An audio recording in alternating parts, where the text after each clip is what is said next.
دنیا کے اندر کتنی دفعہ ہم نے دیکھا کہ قاتل جو ہے وہ چھوٹ جاتا ہے، ایک تو ظالم ہو گیا، مظلوم ہو گیا، اب یہاں پہ ظالم کو سزا ہی نہیں ملی، یہاں پہ کتنی دفعہ ایسا ہوتا ہے۔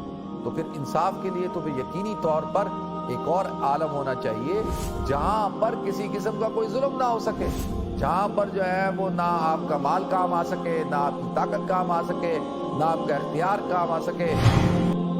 محترم ناظرین کرام، بزرگان دین اور میری عزیز ماؤں اور بہنوں بھائیوں، السلام علیکم ورحمۃ اللہ وبرکاتہ۔ ناظرین، اس وقت انسان جو ہے وہ آخرت سے غافل ہے، اس کے نزدیک آخرت نام کی کوئی چیز نہیں ہے۔ لیکن ایک دفعہ میری ایک صاحب سے ایسی بات چیت ہو رہی تھی، تو وہ اسی نظریے کے آدمی تھے، وہ کہتے ہیں جی آخرت کوئی چیز نہیں ہوتی، یہ تم لوگوں نے مولویوں نے بنایا ہوا ہے، بس یہی ہے، بس انسان ختم تو ختم، تو بس صحیح ہے، تو آخرت کوئی چیز نہیں ہوتی۔ تو میں نے ان کو کہا کہ نہیں، آخرت کا وجود ہے اور ہونا بھی چاہیے۔ کہتے نہیں ہونا کیوں چاہیے؟ میں نے کہا ہونا اس لیے چاہیے کہ دیکھیں، اگر آخرت نہ ہو اور اللہ تعالیٰ جزا اور سزا کا نظام آخرت میں قائم نہ کریں، اللہ تعالیٰ حشر کے میدان میں اپنا وَنَضَعُ الْمَوَازِينَ الْقِسْطَ لِيَوْمِ الْقِيَامَةِ فَلَا تُظْلَمُ نَفْسٌ شَيْئًا، کہ اللہ کہتا ہے کہ اس دن ہم اپنے اوزان کو لگائیں گے اور فَلَا تُظْلَمُ نَفْسٌ شَيْئًا، لوگوں کے اعمال کا حساب کتاب ہوگا، لوگوں کے جو ایک دوسرے کے ساتھ ظلم زیادتیاں ہوئی ہوں گی اس کا حساب کتاب ہوگا۔ فَلَا تُظْلَمُ نَفْسٌ شَيْئًا، اللہ تعالیٰ کسی نفس پہ ظلم نہیں کرے گا۔ تو کہتا ہے اس کا کیا مطلب؟ میں نے کہا اس کا مطلب یہ ہے کہ دیکھو، دنیا کے اندر کتنی دفعہ ہم نے دیکھا کہ قاتل جو ہے وہ چھوٹ جاتا ہے اور ایک ظالم چھوٹ جاتا ہے، ایک مظلوم جو ہے اس کو سزا ہو جاتی ہے۔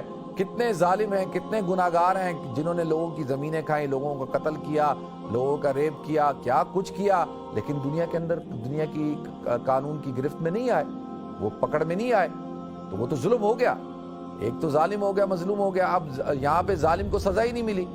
بھائی ظالم کو تو سزا نہیں ملی، ظالم تو چھوٹ گیا دنیا کے قانون سے، یہاں پہ کتنی دفعہ ایسا ہوتا ہے۔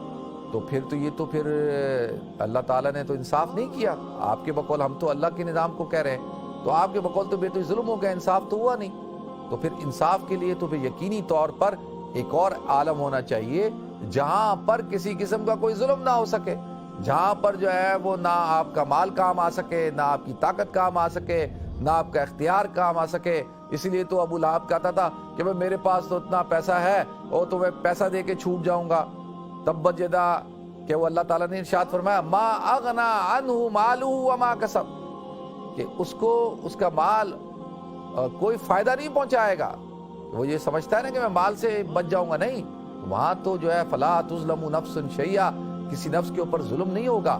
تو جب دنیا کے اندر کوئی شخص بچ سکتا ہے لیکن آخرت میں نہیں بچے گا، تو آخرت کے اندر اللہ تعالیٰ جو ہے وہ انصاف کریں گے۔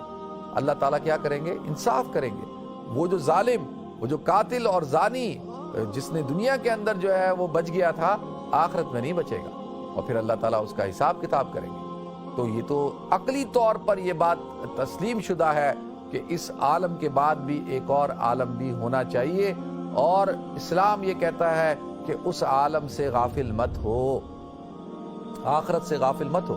اقترب للناس حسابهم وهم في غفلة معرضون، کہ لوگوں کے حساب کا دن قریب آ گیا اور وہ غفلت میں پڑے ہوئے ہیں، اعراض کر رہے ہیں، لاہیۃ قلوبهم، ان کے دل متوجہ نہیں ہوتے۔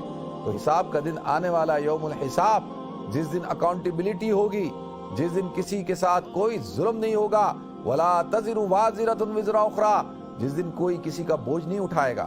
یہاں تو کتنے لوگ کسی کا بوجھ اٹھا لیتے ہیں نا، کتنے تو اپنے سر گناہ لے لیتے ہیں، اپنے سر الزام لے لیتے ہیں، اور جو ہے اگرچہ دیکھیں عدالت کے اندر گواہ پیش ہوتے ہیں اور جو موجودہ شاہدین ہوتے ہیں، گواہوں کی موجودگی میں، چاہے وہ گواہ جھوٹے ہوں، اور وہ گواہی جھوٹی گواہ دے کر کیا کرتے ہیں، لوگوں کو جو ہے وہ پھنسا دیتے ہیں، اور لوگوں کو جو ہے وہ جو ظالم ہوتا ہے وہ بچ جاتا ہے، قاتل بچ جاتا ہے، مجرم بچ جاتا ہے، جو معصوم ہوتا ہے، جو مظلوم ہوتا ہے وہ پھنس جاتا ہے۔ لیکن آخرت میں تو ایسا نہیں ہوگا، کیونکہ وہاں پہ تھے وَيَوْمَ تَشْهَدُ عَلَيْهِمْ أَلْسِنَتُهُمْ وَأَرْجُلُهُمْ بِمَا كَانُوا يَعْمَلُونَ، وہاں پر تو انسان کے اعضاء اس کے خلاف گواہی دیں گے۔ تو لہذا ایک آخرت کا ایک نظام ہونا عقلی طور پر مسلمہ ہے۔ اگر ایسا نہ ہو تو پھر تو یہ دنیا کا بھی نظام جو ہے اس کے اوپر بھی آپ کیسے اعتماد کر سکتے ہیں؟ پھر یہ بھی بیکار ہے۔ تو اللہ تعالیٰ مجھے آپ کو، ہم سب کو عمل کرنے کی توفیق عطا فرمائے، اور اللہ تعالیٰ ہدایت کے ساتھ ہم سب کو پابندی اور مضبوطی کے ساتھ ہدایت پر چلنے کی، اس کے ساتھ منسلک ہونے کی توفیق عطا فرمائے۔ وآخر دعوانا الحمدللہ۔